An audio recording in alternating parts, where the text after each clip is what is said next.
जय हिंद दोस्त, कैसे हैं आप लोग। आज हम लोग बात करेंगे कि यूपी ट्रिपल एसी का रिजल्ट निकला है, जिसमें से एक पद है जिसको बोलते हैं वीडियो, यानी ग्राम विकास अधिकारी। साधारण शब्द में इनको सेक्रेटरी भी कहते हैं।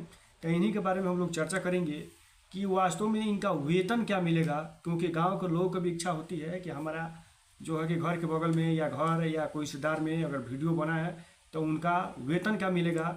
क्योंकि यूपी बिहार में हम समझ सकते हैं कि शादी ब्याह कर लेकर के ज़्यादा जो गवर्नमेंट अप्लाई जो सर्विस करते हैं गवर्नमेंट में, इनका ज़्यादा मांग है।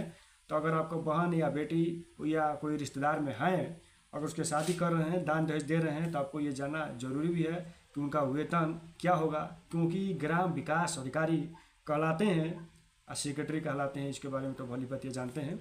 तो अगर आपका इस पद पे अगर रिजल्ट आया है, अगर आपका नाम आया है, तो आपको बहुत बहुत बधाई और धन्यवाद दे रहे हैं। अगर जिनका नहीं हुआ है उनसे यही निवेदन है कि आप जो है कि मेहनत करिए, प्रयास करिए, अभी हार नहीं मानना है। अब जो पहले इनके वेतन के बारे में हम लोग समझ लेते हैं कि इनका वेतन कितना मिलेगा।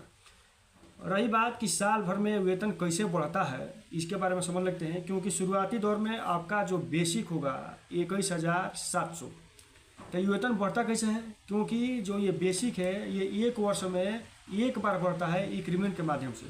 तो जब इंक्रीमेंट 3% बढ़ेगा तो इंक्रीमेंट का पैसा आपका बेसिक में जुड़ेगा, और जब बेसिक में जुड़ेगा तो बेसिक बढ़ेगा। सब मिला करके अगर वेतन का अगर ऋण का हड्डी देखा जाए तो ये आपका बेसिक होता है। और जो इंक्रीमेंट 3% बढ़ता है वर्ष में एक बार, ये बेसिक में जुड़ता है और तभी जाके आपका वेतन ग्रोथ करता है। उसके बाद 2 बार और बढ़ता है आपका वेतन, एक बार जनवरी में और जुलाई में। ये महंगाई भाता यानी डीए के माध्यम से बनता है। केंद्र में डीए लगते हैं तो उसके हिसाब से राज्य में भी डीए लगते हैं। तो केंद्र में जितना % डीए लगेंगे उसके हिसाब से राज्य में भी डीए लगेंगे। तो रही बात कि आते हैं मेन पॉइंट पे कि अगर आपने वीडियो के पद अगर ग्रहण की है, या गांव के लोग या आप जानना चाहते हैं कि वीडियो का वेतन कितना है, तो इनका बेसिक होगा 21,700। केंद्र में 53% डीए चल रहा है, तो 53% डीए इनको भी मिलेगा, क्योंकि अभी रिजल्ट निकला है। और 2025 जनवरी फरवरी मार्च जो अभी लोग ज्वाइनिंग करें, तो इन लोग का भी 53% डीए के साथ वेतन बनेगा। अगर 21,700 पे अगर 53% अगर हम डीए जोड़ेंगे तो ये होगा 11,501 रुपया।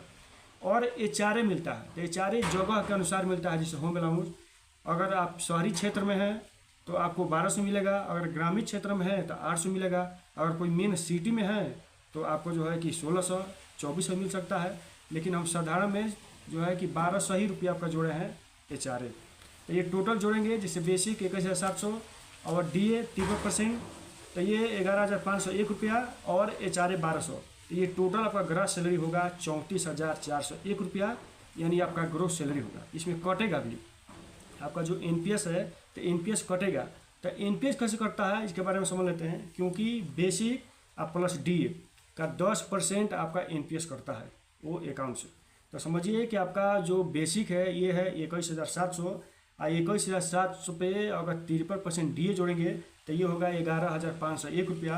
तो ये टोटल जोड़ेंगे 35,201 रुपया। तो जिस पे अगर 10% आप एनपीएस काटेंगे तो ये होता है 3320 रुपया। तो क्या है कि जो 3320 रुपया है ये तो आपका 10% कट गया, और सरकार की तरफ से भी इतना ही पैसा आपके एनपीएस खाता में डाला जाएगा। और जितना पैसा वो होगा जब आप रिटायरमेंट होंगे, तो उस कंडीशन में जैसे साधारण शब्द में समझ जाइए कि अगर आपका 10 लाख रुपया हो रहा है रिटायरमेंट के दौरान, तो जिसमें से आपको 6 लाख मिलेगा और 4 लाख सरकार अपने पास रखेगी। ये समझाने के लिए हम कर रहे हैं। तो 4 लाख सरकार अपने पास रखेगी, जितना उसका महीने का अगर ब्याज होगा वही ब्याज आपको पेंशन के रूप में मिलेगा।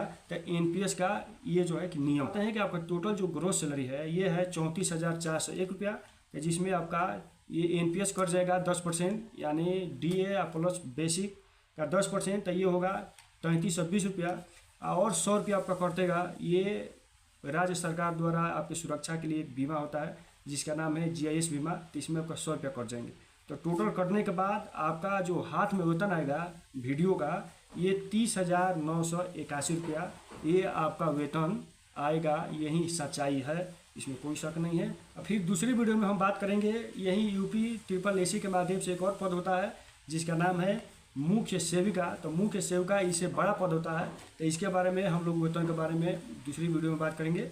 जय हिंद, जय।